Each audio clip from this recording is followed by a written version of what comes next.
All right, so Dr. J, how do I know when I'm ready to retire? I don't know. I keep thinking it's like every day when I get up in the morning and like bones just seem to be broken in my back after you all know what I'm talking about. Like you get to a point where you're like, oh, do I can I do this again? All right. So here's the thing on retirement. The key with retirement is first of all decide, do you want to retire? We have a separate thing on file, financial independence, live early, but it's a concept of saying, I'm not going to wait 20 years and get the watch and retire. That's an idea. Um, but the other part of this is, what are you retiring to, not what are you retiring from? So we all want a day where we can just tell our employers what to do with our job. If you read the book Die with Zero or Civil Path to Wealth, you'll hear a concept called FU money. Having enough where you can just say, I'm out. All right. There's a difference between having that ability and actually pull the trigger. So, a couple things on this. One, you need a financial plan if you're actually going to retire. So that plan should have where I'm going to take money from, when I'm going to take Social Security, what my long-term care plan is, how I'm doing my investing. If that sounds like somewhere, where you should call like one of our certified financial planners, yeah, that probably is the right place. But the bigger question is what I'm retiring to.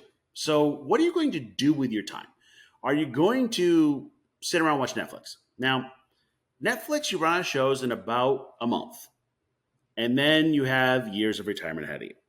So I just want to go with that. There's also good research that says if you sit and watch TV in your retirement, you'll lose 1% of your brain matter every year. I don't have enough brain matter to do that. You need to retire to something. It could be to a hobby. So I'm going to retire to a boat and travel the world. That's what I'm going to do. And somebody asked me, well, what happens after you've traveled the whole world? I don't know. Maybe I'll do it again. I don't know. But something to retire to versus just something you're retiring from. If you're at a point where you're like, I just hate my job, maybe what you need to do is take a sabbatical. You take 6 months, you find yourself, figure out something else. In the retirement world, they'll call it an encore career. Bring down the curtain, take a bow, and you start over again. And by the way, this is that time where you're like, I want to be a florist, or I want to open a cupcake shop, or I want to walk dogs, whatever. Cool. Or some people want to volunteer, or some people want to garden, or some people want to, I don't care. But you need to have something to retire to.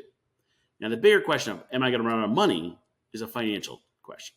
So in the financial planning software, we actually run 1,000 simulations. And you'll get a number. And maybe it'll say 82. Well, what does that really mean? It means that effectively 18% of the time out of those 1,000 runs, you had to change your plan. Now, that doesn't mean you went broke. It means you had to change your plan. Reality is, I can't tell you what the world's going to look like 40 years from now, so that's just a guess. That's just, these simulations are from the market did better than ever to the market was terrible. So it's saying, okay, maybe you have to cut back on your spending, maybe you have to change your investing. I don't know. But you'll never 100% know. But the other part of this is, what are you going to do with your money? Do you really care what happens when you pass? I have people that are looking and saying, and most child-free folks are saying, I don't really care how much goes, but I want to give it to my nephews or my rescue or whatever. Cool. But if you don't care how much you have at the end, well, then let's spend it. I actually spend more time talking with people about spending money than saving money. In the book Die with Zero, they tell you get to a certain point in your net worth where every extra dollar you make is going away to someone else and you're not getting value out of it. Now, some people just enjoy it and want to put a lot of money away, and cool. That's what you want to do, great. Most people, not so much. This is where we're getting back to Marie Kondoing your life and what brings you joy. This is where we go back to your goals. Here's the thing. When you say, well, when can I retire? You can do the math. So if I, have $5,000 of expenses every month times 12 months, and then we can do how much you need. Cool. My general rules are have no debt when you retire. I mean, not even your house. Because then your expenses go down to nothing. So you can take those ups and downs. So you figure out your expenses. There's a general rule. They call it the safe withdrawal rate, 4%. The way that works is if I need $40,000 a year for expenses, the inverse says if I multiply it by 25, I need $1 million to retire. Well, I get a lot of people say, I need $1 million to retire. I go, cool. How much are your expenses? $100,000 a year. Nope, not going to work. So you have to find this balancing act between how much you have and your expenses. If you have a pension, it's also going to change it. Your Social Security is going to change it, all that. But it's not like I can say, Katie, this is your magic number. And most people can't just say, I have a magic number. I have people say, well, once I have $1 million, I can retire. Maybe. Low cost of living, low expenses, yes. Well, I want to travel the world. Nope, not on $1 million.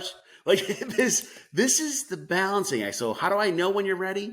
When you have a plan of what you're going to, and when you have a financial plan that matches that. Now that financial plan is not going to be 100%, but at least tells you, yep, you're safe.